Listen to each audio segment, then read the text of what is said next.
Hello అండి, అందరికీ నమస్కారం. వెల్కమ్ టు చిన్నారి వంటిల్లు. ఈరోజు మేము చిట్టి ముత్యాలు అంటే రైస్ సైజ్ చిన్నగా ఉంటుంది, అందుకే వీటిని చిట్టి ముత్యాలు అని అంటారు. వీటితో మేము బెల్లం అన్నం ప్రిపేర్ చేస్తున్నాము.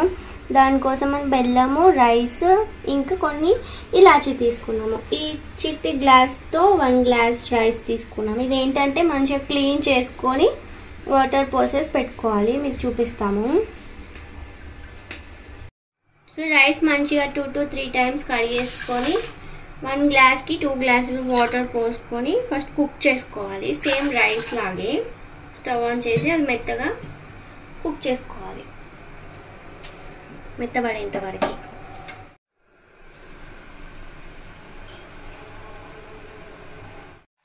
సో రైస్ కుక్ అయిపోయిందండి. దాంట్లోకి ఇప్పుడు బెల్లం వేసేసుకోవాలి. బెల్లం ఇలా చిన్న చిన్న ముక్కలుగా కట్ చేసుకొని, ఈ బెల్లంతో పాటు రైస్ కూడా మళ్ళీ మెత్తగా అవ్వాలి, కరిగిపోవాలి బెల్లం అంతా. సో బెల్లం వేసుకున్నాక ఇలాచి పొడి కూడా వేసేసుకోవాలి. వేసుకొని కలిపేసుకోవాలి. అది మొత్తం బెల్లం అంతా కరిగిపోవాలి మంచిగా.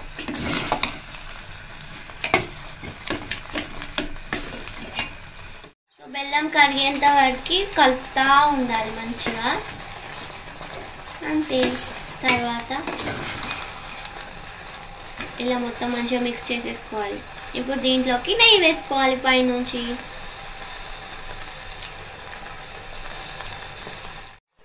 నెయ్యి కూడా వేసేసుకొని మిక్స్ చేసేసుకోవాలి మంచిగా.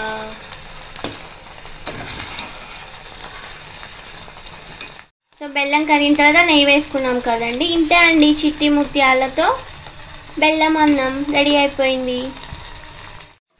సో ఇంతే, రెడీ అయిపోయింది. స్టవ్ ఆఫ్ చేసేసుకోవడమే. చిట్టి ముత్యాలుతో బెల్లం అన్నం మీరు కూడా ట్రై చేయండి, బాగుంటుంది. చిట్టి చిట్టి రైస్ కదా. సో మీకు కనుక ఈ వీడియో నచ్చితే లైక్ చేయండి, షేర్ చేయండి, కామెంట్ చేయండి. టేస్ట్ మాత్రం అదిరిపోతుంది, మీరు ట్రై చేయండి ఖచ్చితంగా. సో మీకు కనుక ఈ వీడియో నచ్చితే లైక్ చేయండి, షేర్ చేయండి, కామెంట్ చేయండి. అలాగే నా ఛానల్ని సబ్స్క్రైబ్ కూడా చేసుకోండి. థ్యాంక్ యూ అండి. థ్యాంక్ యూ ఫర్ వాచింగ్ చిన్నారి వంటిల్లు.